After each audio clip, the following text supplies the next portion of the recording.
The sun had barely crept above the horizon on that late summer morning in 1944, casting long shadows across the French coastline at Pas-de-Calais. Inside Observation Post 4, a cluster of German technical officers huddled around a wooden desk, their faces illuminated by the pale light filtering through the bunker's narrow windows. It was 6:15 in the morning, and the morning report they were examining made absolutely no sense. The numbers scrawled across the crumpled paper defied every principle of ballistic mathematics they'd been taught during their training at the Luftwaffe's technical academies scattered throughout the Reich. 82% destroyed. The figure stared back at them like an accusation. These weren't green recruits prone to exaggeration or miscalculation.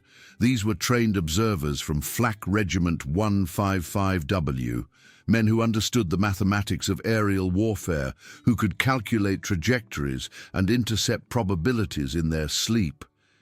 Yet here they sat, confronted with statistics that violated everything they knew about anti-aircraft warfare. Through their field telescopes mounted on tripods facing the English Channel, these same observers had spent the pre-dawn hours watching something that contradicted every intelligence briefing they'd received about Allied defensive capabilities. The flying bombs, those pilotless aircraft they'd launched toward London in the darkness before sunrise, were being systematically destroyed at rates that seemed to mock the laws of probability itself. What made it particularly disturbing wasn't just the destruction rate, but the manner of destruction. These weren't fighters making dangerous high-speed pursuit curves to catch the missiles. They weren't barrage balloon cables tangling the weapons mid-flight. No, these V-1 rockets were being destroyed by anti-aircraft fire over the coastal gun belt, shells exploding with a precision that seemed almost supernatural.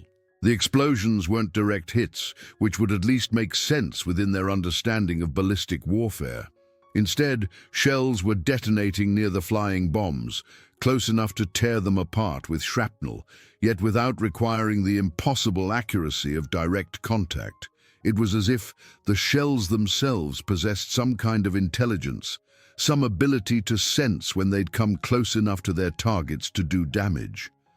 At the Château d'Auteuil, where Flak Regiment 155W had established its headquarters, Oberst Max Wachtel sat in his office receiving these troubling reports with mounting concern. Wachtel commanded the entire V-1 offensive, and he'd watched the statistics evolve over the summer months with growing alarm that he struggled to conceal from his subordinates. The progression was undeniable and deeply troubling. Back in June, when they'd first begun launching these vengeance weapons against England, the coastal gun belt had been destroying roughly 17% of the missiles. By late August, that figure had climbed to 74%. And now, during this extraordinary day in the final week of August 1944, it had reached 82%. Wachtel understood, even if his superiors in Berlin did not yet grasp the implications, that they were witnessing the beginning of what would become the most profound technological shock the Wehrmacht's weapon scientists would experience during the entire war. What neither Wachtel nor any German scientist scattered across their shrinking empire could possibly know was that they were observing the operational deployment of one of the Second World War's most jealously guarded technological secrets, a breakthrough so revolutionary in its implications that the Allies had classified it at the same security level as their atomic bomb project. The proximity fuse, which the Allies had deliberately given the misleading designation Phi-T for variable time fuse, was methodically destroying Germany's terror weapon with a precision that German physicists had calculated shouldn't exist within the realm of practical engineering. The chain of events that led to this technological mismatch had begun 10 weeks earlier, on the 13th of June in 1944, exactly 7 days after Allied forces had stormed ashore on the beaches of Normandy. The Führer, responding to the invasion that threatened the Reich's western defenses, had finally unleashed his long-promised Vergeltungswaffe, his vengeance weapon, against the British capital. At 25 minutes past 4 in the morning, on June 13th, the first V-1 fell on London, impacting in Grove Road in the Bow district. The explosion destroyed a railway bridge and the homes surrounding it. 6 people died in that first attack, 30 more suffered injuries, and 200 found themselves suddenly homeless, their dwellings reduced to rubble in an instant. The weapon itself represented years of German development efforts, countless hours of testing and refinement at facilities like Peenemünde. It was a pilotless aircraft, propelled through the air by an Argus AS-109-014 pulse jet engine, a distinctive design that produced the characteristic buzzing sound that would lead Londoners to call them buzz bombs or doodlebugs. Each missile carried 850 kilograms of Amatol explosive warhead, traveling at 640 kilometers per hour toward its target. This was the world's first operational cruise missile, and the German High Command had convinced themselves that it would break British morale and bring Churchill's government to its knees, forcing them to sue for peace, or at least divert crucial resources from the continent back to home defense. Major Walter Dornberger, who headed the V-weapons program at the Peenemünde research facility on the Baltic coast, had performed extensive calculations suggesting that even with what he considered a conservative 25% success rate in reaching their targets, the V-1 campaign would deliver more total explosive power to London than the entire Blitz of 1940 and 1941 combined. The economics seemed compelling from a German perspective.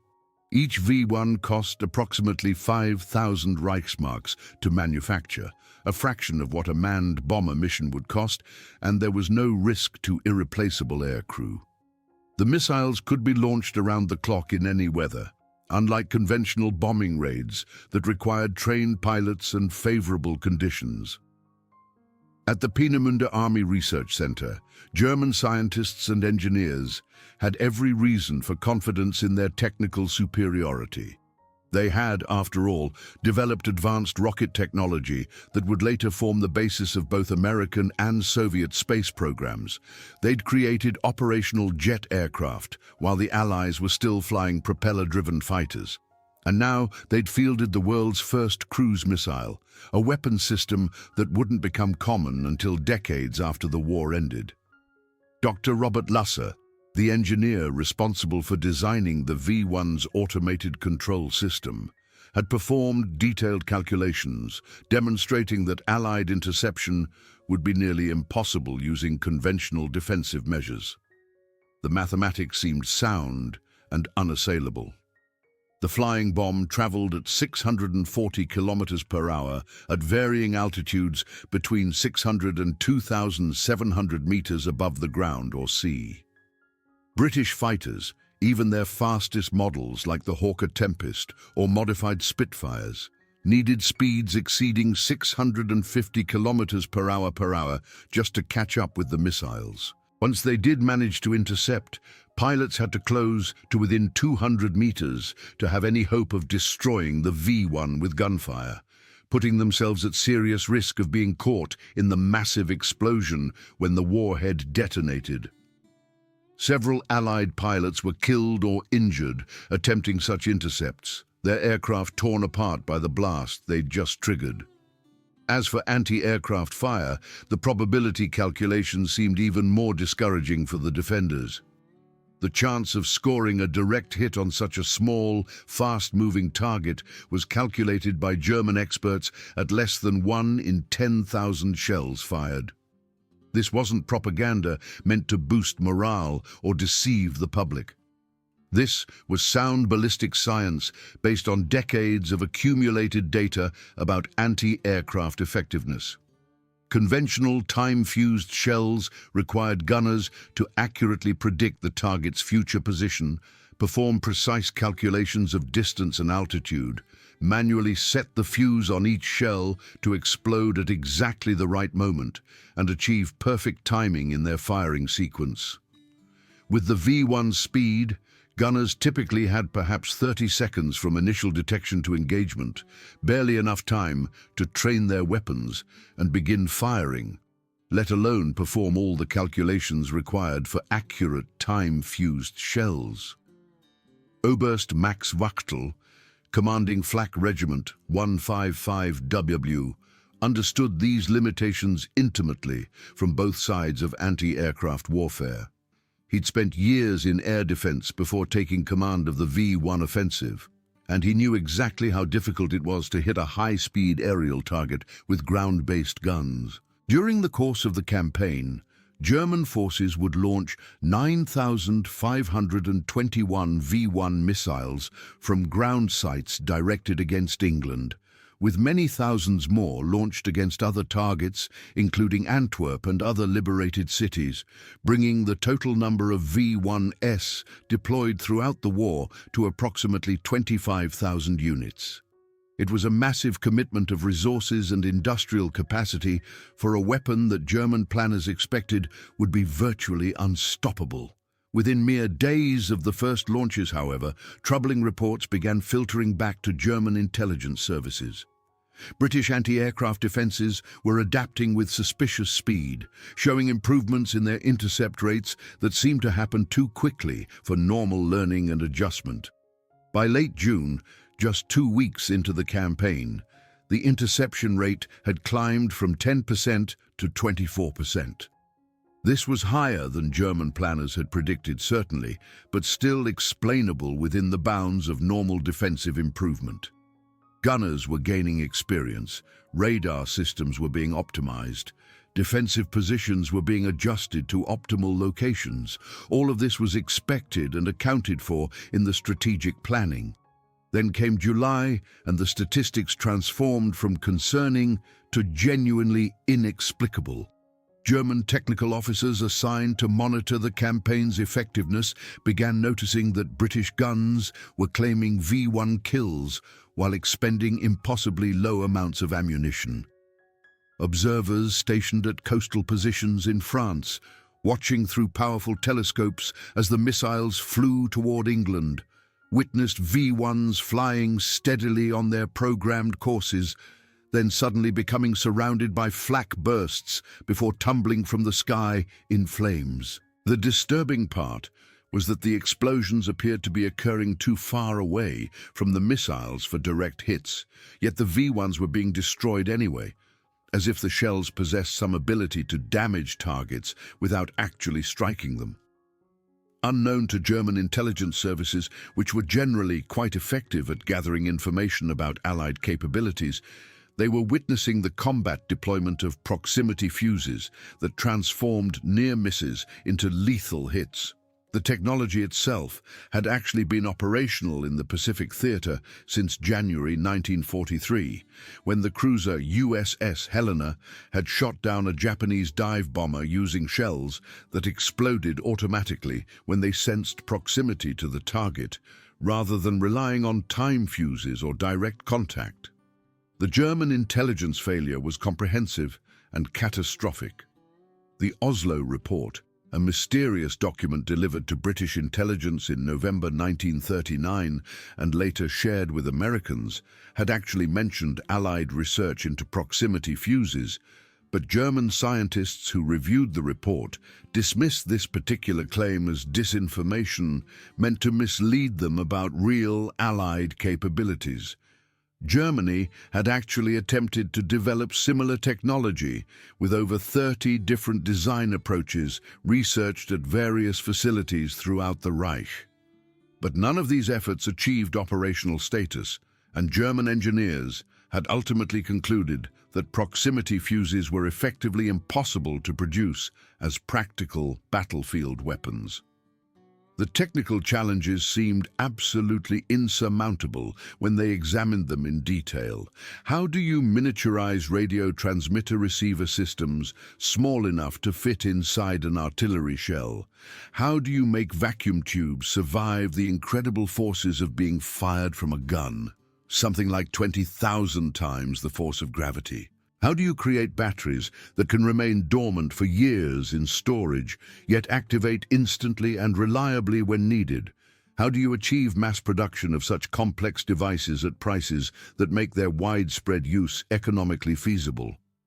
Yet by August 1944, American factories were somehow producing 40,000 VT fuses every single day.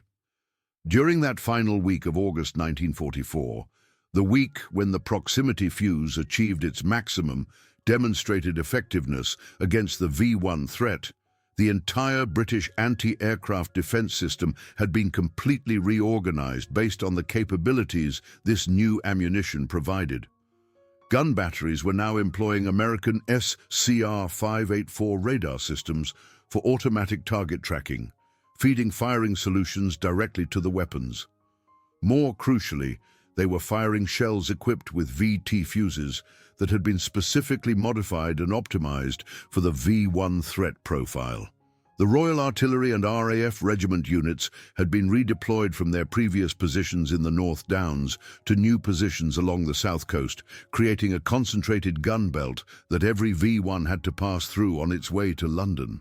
This coastal positioning had the additional critical advantage of ensuring that any dud shells that failed to explode would fall harmlessly into the English Channel rather than onto British soil, preventing the Germans from recovering intact examples and reverse engineering the technology. As V-1 missiles crossed the English coastline, they entered a technological kill zone where American engineering and British operational planning combined to trump German statistics and probability calculations.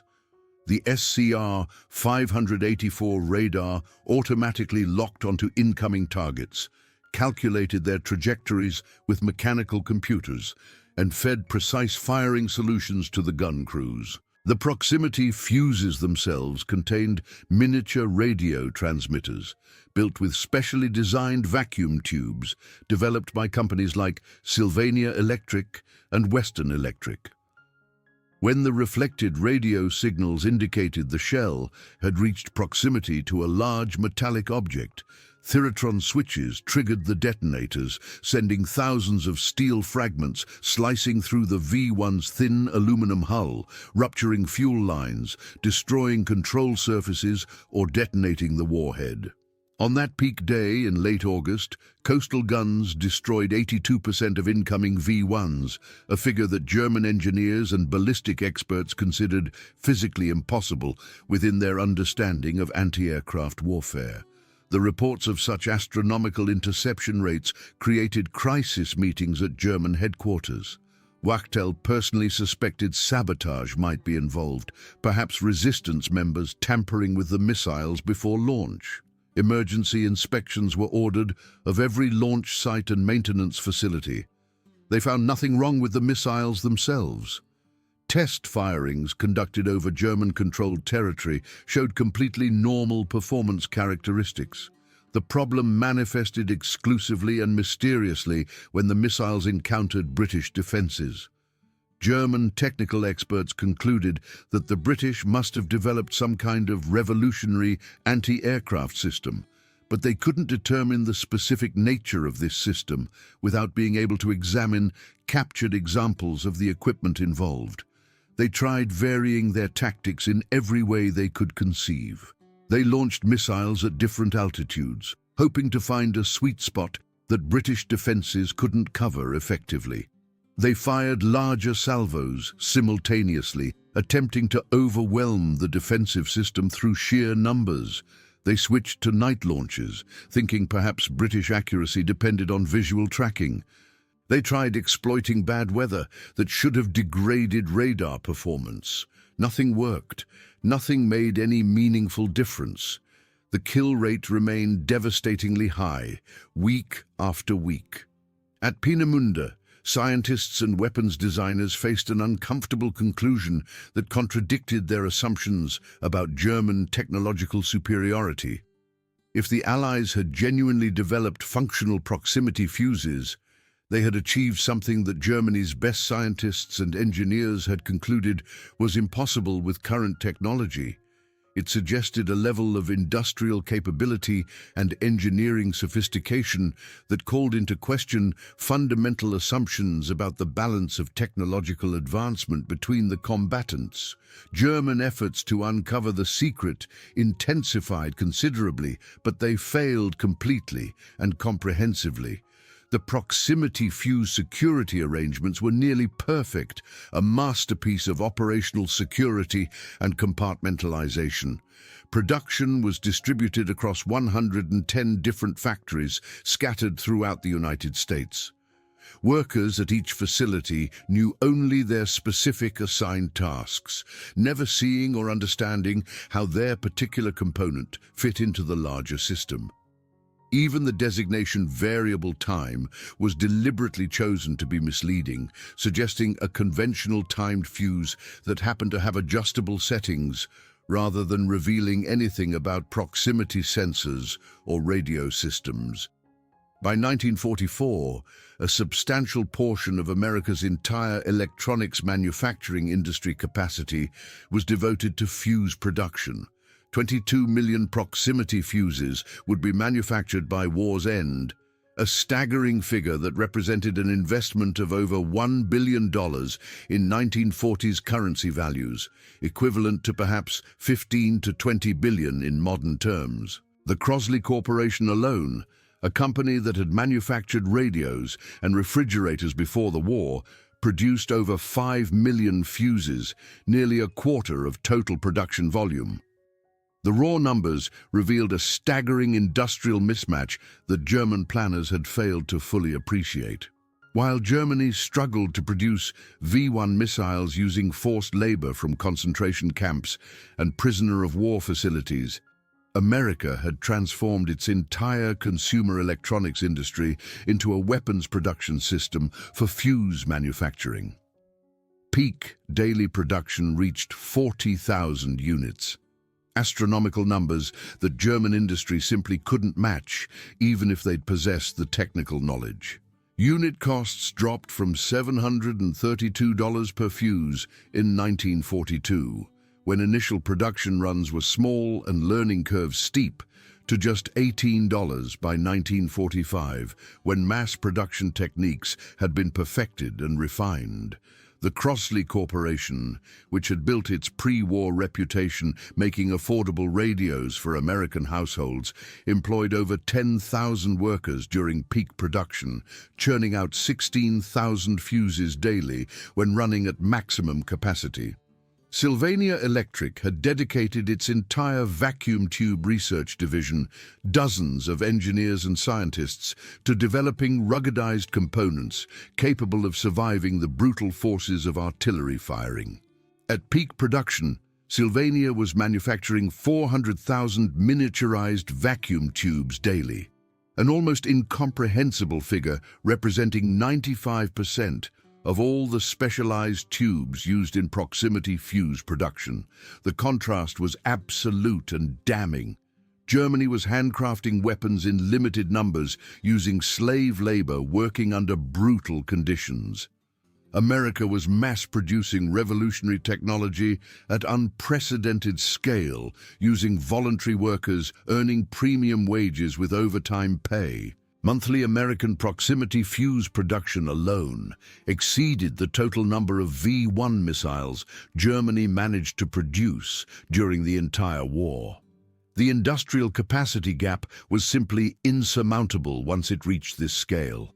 The proximity fuse itself represented extraordinary engineering achievement that required solving multiple, seemingly impossible problems simultaneously. The device had to survive being fired from an artillery gun, enduring 20,000 times the force of gravity during acceleration, spinning at 25,000 revolutions per minute, experiencing extreme temperature variations, yet still function reliably when it reached the target area. Sylvania's engineers developed miniature vacuum tubes based on hearing aid technology. Since hearing aids were among the few pre-war applications requiring very small, robust tubes, but these had to be massively reinforced to survive the forces involved in artillery firing. The batteries presented their own unique challenge. They had to remain completely dormant during years of storage, showing no degradation or power loss, yet activate instantly and reliably when the shell was fired, providing consistent power throughout the few seconds of flight time. The fuse contained a miniature radio transmitter that broadcast signals continuously during flight, a remarkable feat of engineering when you consider the size constraints and power limitations. When reflections from these transmitted signals indicated proximity to large metallic objects, electronic circuits triggered the detonation mechanism. This seemingly simple concept in principle required solving dozens of intricate engineering problems to achieve in practice. Of the 9,521 V-1s launched from ground sites specifically against Britain, only 2,515 actually reached London and its surrounding areas, managing to penetrate all the defensive layers the British had erected. These missiles killed 6,184 civilians and injured 17,981 more.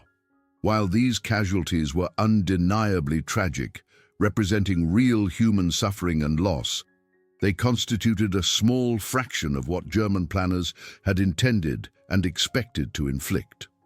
General Frederick Pyle, commanding Britain's anti-aircraft command, performed detailed calculations after the war, demonstrating that without proximity fuses, the V-1 campaign would have been perhaps 5 to 10 times more destructive, potentially killing and injuring over 100,000 people, with incalculable effects on British morale and war production. As the summer of 1944 progressed and the effectiveness of British defences became undeniable, German commanders made increasingly desperate attempts to salvage the V-1 campaign. They began air-launching V-1s from modified Heinkel bombers flying over the North Sea, trying to bypass the coastal gunbelt entirely. These air-launched versions traveled too fast for most conventional interceptions and achieved somewhat better penetration rates, but these desperate measures couldn't achieve meaningful strategic impact. The weapon that was supposed to bring Britain to its knees had become merely an expensive nuisance, a costly failure consuming resources that were desperately needed on other fronts, where German armies were being pushed back on all sides. The German failure to detect the existence of proximity fuses represented one of the greatest intelligence disasters in military history. Despite maintaining extensive spy networks and possessing considerable technical expertise in signals intelligence and weapons analysis, German intelligence services never grasped what they were actually facing. The Allied proximity fuse program remained completely secret throughout the entire duration of the war. Not a single intact proximity fuse fell into German hands during the V-1 campaign, despite thousands being fired. The security precautions, the coastal positioning of guns, and the compartmentalized production all worked exactly as intended. Most remarkably, during the Battle of the Bulge in December 1944, German forces managed to capture an American ammunition supply dump that actually contained stockpiles of proximity-fused artillery shells. They had the technology literally in their hands, but they never recognized what they were holding. Their fundamental assumption that such devices were impossible to manufacture blinded them completely to the evidence sitting right in front of them. They saw the shells, noted the unusual markings and designations, but never imagined they were examining the technology that had defeated their vengeance weapon campaign. After Germany's final surrender in May 1945, Allied interrogators questioned German military and scientific personnel extensively about their understanding of why the V-1 had failed so catastrophically. Oberst Max Wachtel told Allied officers that he and his staff had suspected the British must have developed either dramatically improved radar systems or perhaps some method of setting time fuses much faster than conventional approaches allowed. But they had never even conceived of the possibility of self-thinking shells that could sense their proximity to targets. German scientists and engineers, when shown captured examples of American VT fuses and given detailed explanations of how they functioned, expressed complete disbelief initially. They couldn't comprehend how vacuum tubes could survive the acceleration forces of artillery firing, how batteries could remain viable during storage yet activate reliably, how electronic circuits could continue functioning after experiencing such brutal treatment. They estimated, quite accurately it turned out, that they were approximately 10 years behind American electronics technology. A gap that seemed impossible given Germany's pre-war leadership in many fields of physics and engineering. Dr. Merle Tuve, who led the proximity fuse development effort at Johns Hopkins Applied Physics Laboratory, reflected after the war that their success came primarily from systematic collaboration between academic scientists, practical engineers, and skilled production workers, creating a unified development and manufacturing system that totalitarian approaches simply couldn't replicate effectively. The proximity fuse demonstrated conclusively that the Second World War's ultimate outcome was being determined in research laboratories and manufacturing facilities just as much as on battlefields. While Germany pursued increasingly exotic wonder weapons, each more technically impressive than the last but produced in tiny numbers, America focused relentlessly on what they called multiplicative technologies, improvements that enhanced the effectiveness of existing conventional weapon systems rather than replacing them entirely. The proximity fuse made every single anti-aircraft gun 5 to 10 times more effective than before, a force multiplier of extraordinary magnitude. Secretary of the Navy James Forrestal stated publicly after the war that the proximity fuse had helped blaze the trail to Japan, noting that without the protection this ingenious device provided to surface ships of the fleet, the westward advance across the Pacific would have been much slower, and the cost in ships and sailors would have been immeasurably greater. The fuse proved decisive in defending against kamikaze attacks, where conventional time-fused shells were nearly useless against such small, fast, maneuverable targets. The V-1 production program relied heavily on slave labor, a fact that adds moral dimensions to its strategic failure. Tens of thousands of concentration camp prisoners died in the underground factories where V-1 components were manufactured, working under horrific conditions without adequate food, clothing, or medical care. Meanwhile, American workers producing proximity fuses were volunteers working for premium wages with overtime pay, not knowing exactly what they were producing but understanding its importance to the war effort.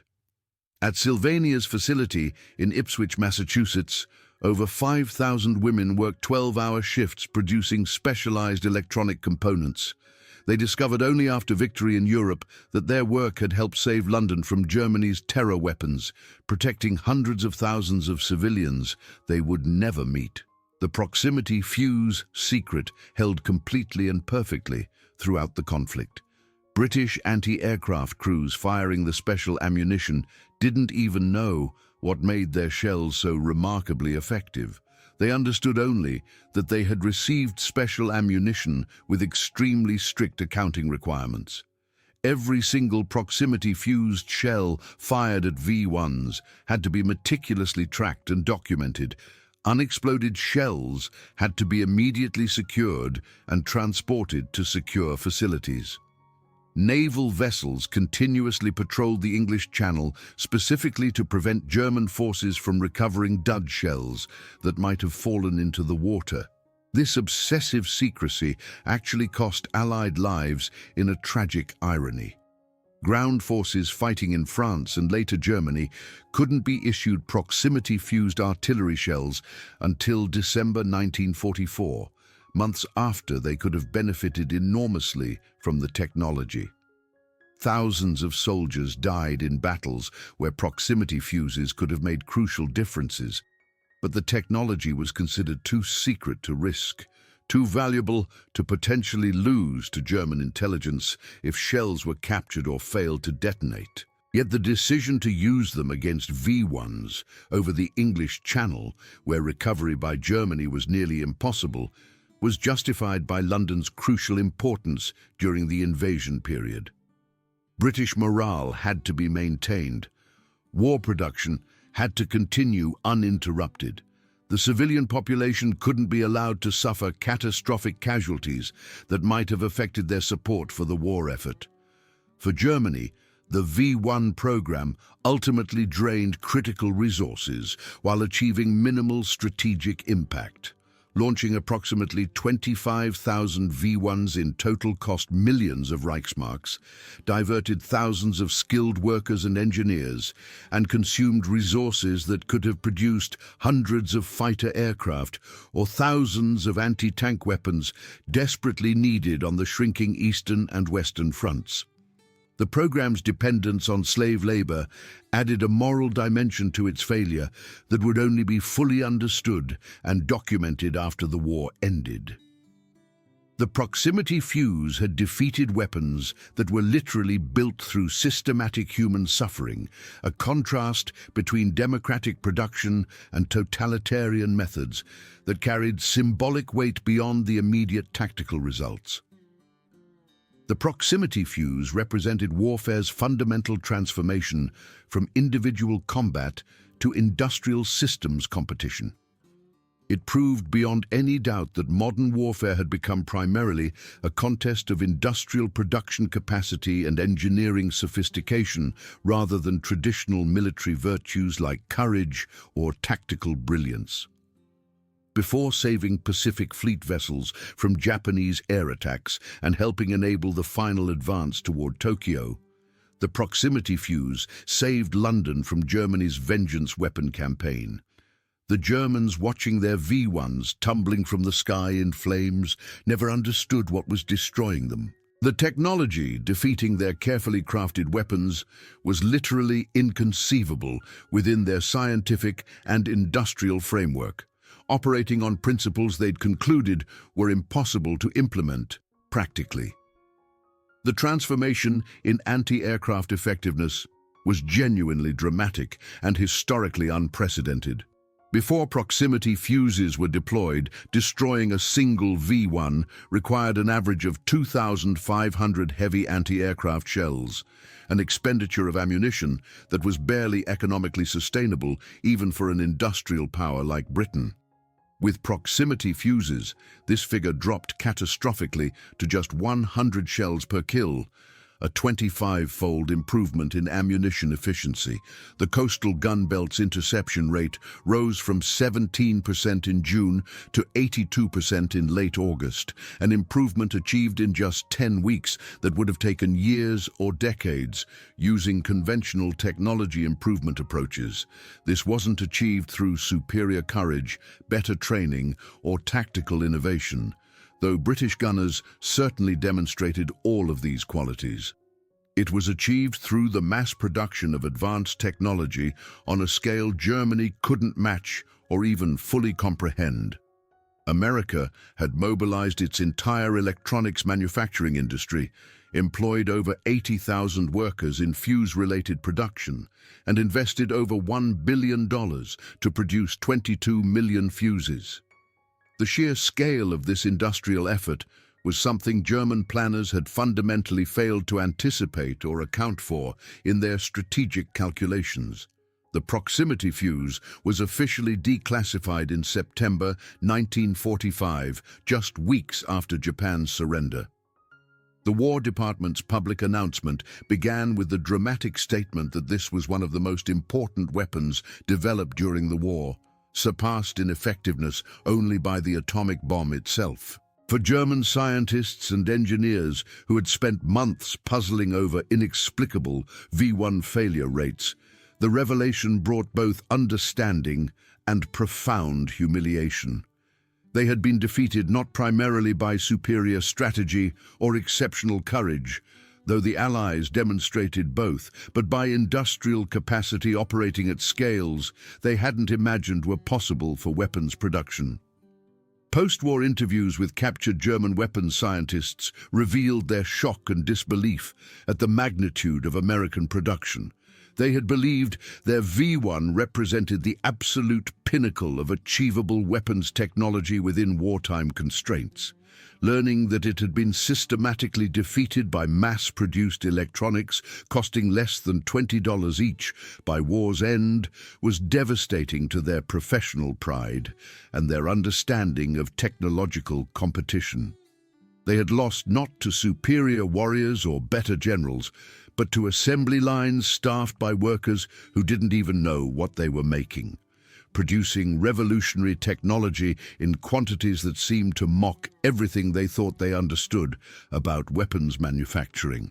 The proximity fuse technology evolved after the war into modern air defense systems, radar altimeters used in every commercial aircraft, and sophisticated electronic warfare capabilities that define contemporary military operations. For Germany's former weapons scientists, many of whom went on to work for American or Soviet programs after the war, it remained a permanent reminder of their wartime blindness to American industrial capabilities.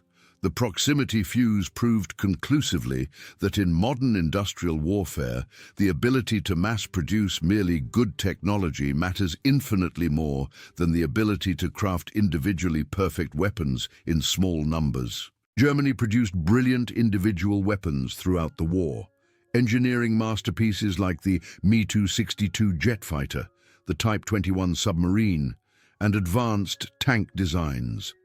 America produced effective weapons by the millions, prioritizing quantity and reliability over technical perfection. The Sherman tank wasn't as well armored or as powerfully armed as German heavy tanks, but American factories produced over 40,000 of them, while Germany struggled to produce a few thousand Tigers and Panthers. The same industrial logic applied to proximity fuses, radar systems, and countless other technologies that ultimately decided the war's outcome. On that remarkable day in late August 1944, when proximity fuses destroyed 82% of incoming German V-1 missiles, the fundamental nature of warfare changed forever in ways that wouldn't be fully understood for years. The Germans, launching their vengeance weapons from sites along the French coast, never knew what invisible technology was systematically defeating them.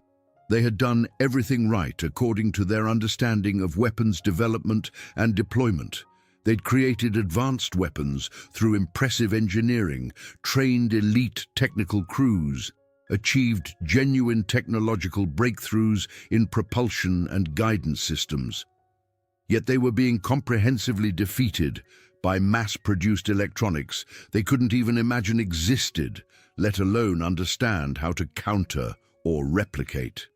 The proximity fuse saved London through thousands upon thousands of small explosions high above the English Channel and the Kent coastline, each detonation guided by technology that German scientists had deemed impossible to achieve as a practical battlefield weapon. It represented industrial democracy's triumph over totalitarian engineering approaches, the victory of mass production over crafted perfection, the success of multiplied simple solutions over complex wonder weapons produced in inadequate numbers. The Germans never discovered what was hitting their V-1s as they fell burning from the sky over southern England, defeated by a technological secret they couldn't conceive of, and an industrial capacity they couldn't hope to match, even if they'd understood what they were facing. The proximity fuse had turned the Führer's much-vaunted vengeance weapon into London's salvation, protecting hundreds of thousands of civilians from the terror bombing campaign that was supposed to break British morale. And the Germans never understood how or why their carefully calculated weapon had failed so catastrophically until long after it mattered strategically, after their armies had been pushed back to the Rhine and beyond, after Berlin itself had fallen to Soviet forces advancing from the east. In the end, perhaps America's greatest victory in the Second World War wasn't achieved on famous battlefields like Normandy or Iwo Jima, But in the factories where millions of workers, a huge proportion of them women who didn't even know what they were contributing to, produced the tiny electronic devices that saved a city and fundamentally transformed how future wars would be fought. That 82% interception rate achieved in late August 1944 stood as mathematical proof that in modern industrial warfare, production capacity and engineering sophistication could defeat any wonder weapon, no matter how ingeniously designed or carefully crafted. The proximity fuse was far more than just another weapon in the Allied arsenal.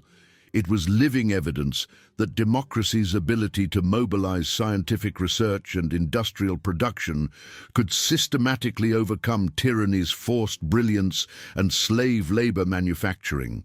And the Germans, watching their perfect weapons falling from the sky in flames day after day, never understood why their calculations had been so catastrophically wrong. They had already lost a war that their leaders kept insisting they were winning.